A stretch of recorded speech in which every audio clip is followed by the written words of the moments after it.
ఇందువరకు నాకు చక్కని మాట చెప్పండి యేసయ్య, నేనే మార్గమును సత్యమును జీవమును అన్నాడు. మన యేసయ్యకు సావు లేదండి, మన యేసయ్యకు మరణం లేదండి, మరణమును దేవుడు జయించాడండి. దేవుడు స్తోత్రం ఒకరి సమాధి తెరవబడదండి, పెద్ద రాయి పొందబడదండి. యేసు లేచాడు, సమాధిని గెలిచాడు. మన జీవితంలోనే మనం ఈ లోకంలో చిన్న శ్రమలు వస్తే గెలవలేకపోతాం, ప్రార్థన చేయలేకపోతాం.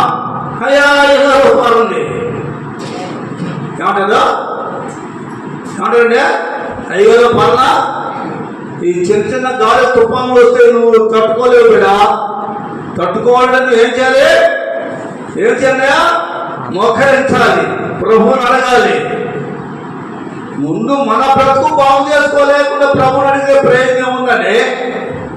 నేను ఎలా నడుస్తున్నాను, నిన్ను దేని చూస్తున్నాను, దేనికోసం ఆశపడుతున్నాను. నీ బ్రెయిన్ నువ్వు సరి అయిన కంట్రోల్ లేవు. ఇష్టానుసారంగా నీ మైండ్ వదిలిపెడతావు. భయం భక్తి ఉండకుండా ఇష్టానుసారంగా జీవిస్తావు, ఇష్టానుసారంగా ఆశపడతావు. కానీ యేసు మాట నీ హృదయంలో ఎప్పుడైనా నాటబడి ఉంటుందో అది నీ యొద్దకు రాలేదు. దేవుని స్తోత్రం జరిగే యేసు లేచాడు. మన జీవితంలో మార్చడానికి ఆయన మనం బహుగా ప్రేమిస్తున్నాడు.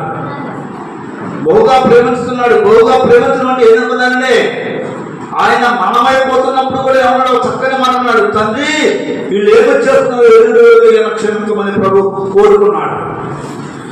నేను ఎవరిని ఇబ్బంది పడుతుంది, నువ్వు ఏమంటావు? ఓపెన్ చేస్తావా? మాట్లాడి కూడా ఓపెన్ చేయలేవు.